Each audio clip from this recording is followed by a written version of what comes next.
Hello students, today we are going to revise our second chapter from history class 10th, the nationalism in India.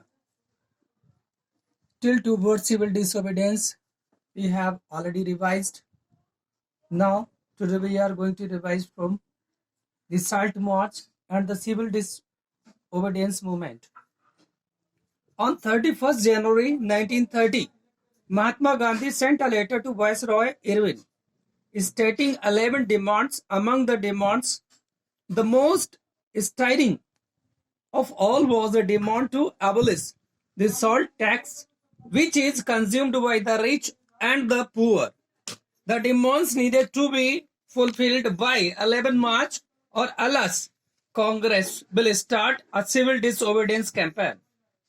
The famous Salt March was started by Mahatma Gandhi, accompanied by 78 of his trusted volunteers. The march was over 240 miles from Gandhiji's ashram in Sabarmati to Gandhi Gujarati coastal town of Dandi. On 6 April, he reached Dandi and ceremonially violated the law, manufacturing salt by boiling seawater. This marked the beginning of the civil disobedience movement. The movement spread across the world, and salt law was broken in different parts of the country. Foreign cloth was boycotted.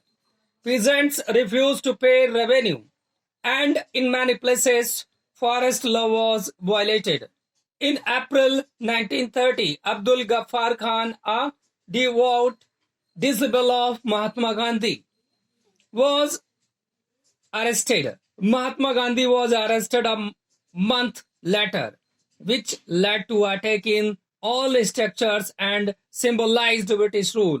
While witnessing the horrific situation, Mahatma Gandhi decided to call off the movement and entered into a pact with Irwin on 5 March 1931.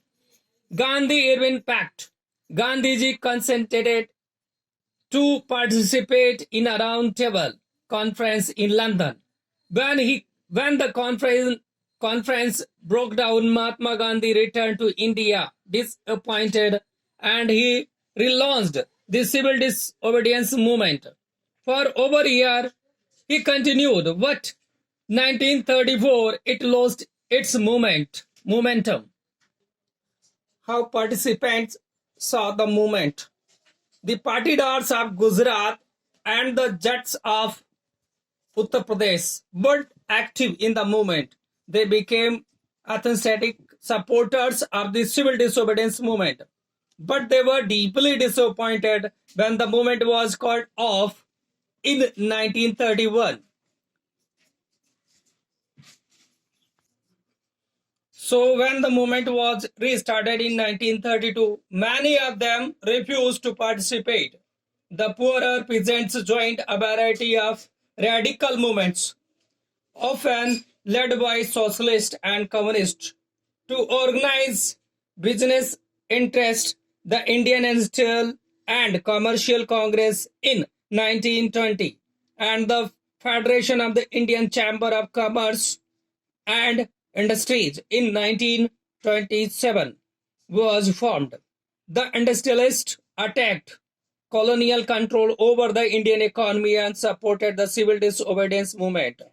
When it was first relaunched, some of the industrial workers did participate in the civil disobedience movement. In 1930 and 1932, railway workers and dock workers were on strike. Another important features of the civil disobedience movement was the large-scale participation of women.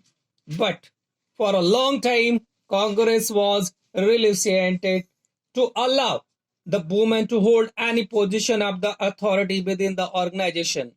The limits of civil disobedience movement. Dalit, addressed as untouchables, were not moved by the concept of Swaraj. Mahatma Gandhi used to call them as Harijans or the children of God, without whom Swaraj could not be achieved. He organized satyagraha for the untouchables, but they were keen on a different political solution to problems of the community. They demanded reserved seats in the educational institutions and a separate electorate.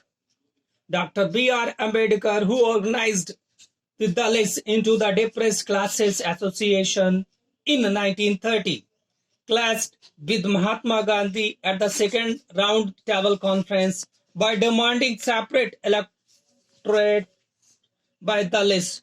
The Pune Pact of September 1932 gave the depressed classes, later to be known as the scheduled castes, reserved seats in provincial and the central legislative council.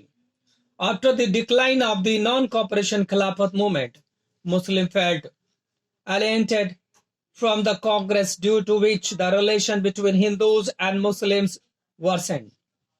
Muhammad Ali Jinnah was willing to give up the demand for separate electorates if Muslims were assured reserved seats in the Central Assembly and the representation in proportion to population in the Muslim-dominated provinces.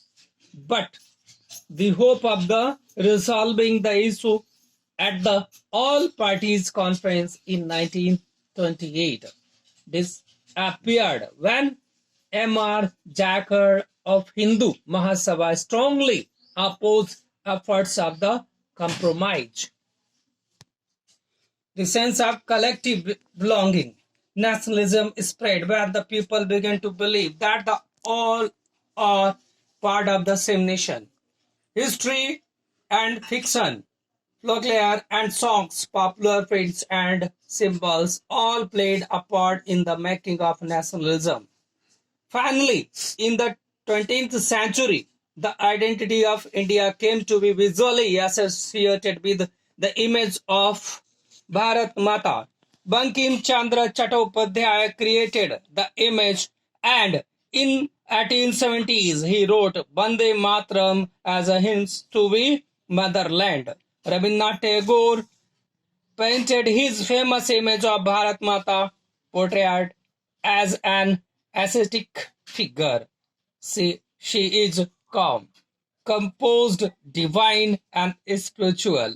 In late 19th century, Indian nationalists began recording folk tales sung by bards, and they toured villages to gather folk songs and legends. During the Swadeshi movement in Bengal, a tricolor flag, red, green, and yellow, was designed, which had 8 lotuses representing 8 provinces of British India, and a crescent moon representing Hindus and Muslims. By 1921, Gandhiji designed the Swaraj flag, a tricolor, red, green, and white, and had a spinning wheel in the center representing the Gandhian idea of self-help. Conclusion. In the first half of the 20th century, various groups and classes of Indians came together for the struggle of independence. The Congress ruler and leadership of Mahatma Gandhi attempted to resolve differences and ensure that the demands of one group did not alienate another.